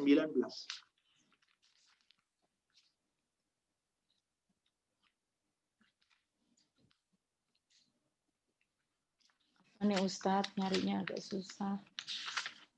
118 ya Ustadz ya. Bismillahirrahmanirrahim. Dan jika Tuhanmu menghendaki, tentu Dia jadikan manusia umat yang satu. Tetapi mereka senantiasa berselisih pendapat. Kecuali orang yang diberi rahmat oleh Tuhanmu. Dan untuk itulah Allah menciptakan mereka. Kalimat atau keputusan Tuhanmu telah tetap. Aku pasti akan memenuhi neraka jahanam dengan jin dan manusia yang durhaka semuanya. Afan, sepertinya saya salah memberikan ayat, saya salah memberikan nomor ayat. Coba Afan dibuka ayat yang sebelumnya, yakni ayat yang sebentar, tadi surat 11 ya. 111-nya, saya agak khilaf ini ayatnya sebentar. Am hasiballadzina. Oh, Awan, 113, Afan Ibu. Ya, Bismillahirrahmanirrahim. 113, Afan. Iya Ustadz, surat ke-11 juga ya Mas ya? Iya, suratnya ke-11 ayatnya 113. Iya. Dan janganlah kamu cenderung kepada orang yang zalim yang menyebabkan kamu disentuh api neraka, sedangkan kamu tidak mempunyai seorang penolong pun selain Allah, sehingga kamu tidak akan diberi pertolongan. Ada orang membunuh, zalim nggak kira-kira Bu? Zalim. Zalim. Orang ini tahu dia membunuh, tapi membiarkan, bahkan dia cenderung kepadanya. Tidak mau mengatakan dia membunuh, padahal dia tahu kalau dia pembunuh. atau dia zalim. Orang ini membiarkan kedoliman, tidak membela yang hak, maka orang ini meskipun tidak ikut zalim, tapi cenderung kepada kedoliman. Allah katakan di ayat 114. Apa kata Allah? Subhanallah. Wala tarkanu ilal ladzina zalamu fatamassakumun nar. Janganlah kamu cenderung kepada orang yang dolim. Kalau kamu cenderung, bisa menyebabkan kamu tersentuh api neraka. Sama saja kena api neraka. Kalau sudah terkena api neraka, wa ma lakum min dunillahi min awliya tsumma la tunsarun. Allah nggak akan melindungi kamu dan tidak ada pelindung bagi kamu. Kalau nggak ada yang melindungi, lalu siapa yang menolong? Kamu tidak akan ditolong. Jadi membiarkan suatu kedoliman itu namanya cenderung. Kalau tahu dolim, katakan itu dolim. Apalagi yang bersama-sama dalam kedoliman. Ini dosanya lebih besar. Tentu saja. Wallahu a'lam. Demikian, Ibu, saya rasa cukup sudah menjelang masuk waktu maghrib. Jadi kita cukupkan kajian kita pada kesempatan ini sampai dengan hari ini. Insya Allah, semoga apa yang kita kaji bersama-sama tentang sahabat kita adalah yang bisa membawa kita ke surga. Dengan uraian ayat-ayat tadi dan hadis tadi, semoga kita tidak salah pilih memilih sahabat. Sahabat terbaik adalah sahabat yang membawa kita ke surga. Demikian, mari kita tutup yang benar dari Allah dan yang disampaikan melalui Rasulnya. Yang salah tentu saya yang menyampaikan yang penuh kekurangan, dan kita manusia yang penuh kekhilafan. Semoga Allah memaafkan dan mengampuni dosa kita. Mari kita tutup dengan kafaratul majlis. Subhanaka Allahumma wa bihamdika asyhadu an la ilaha illa anta astaghfiruka wa atubu ilaik. Alhamdulillah. Taufik. Assalamualaikum warahmatullahi wabarakatuh. Waalaikumsalam. Waalaikumsalam warahmatullahi wabarakatuh. Waalaikumsalam. Kalau khairan Ustaz. Jazakumullahu khairan untuk semua jamaah. Saya live ya, Bu.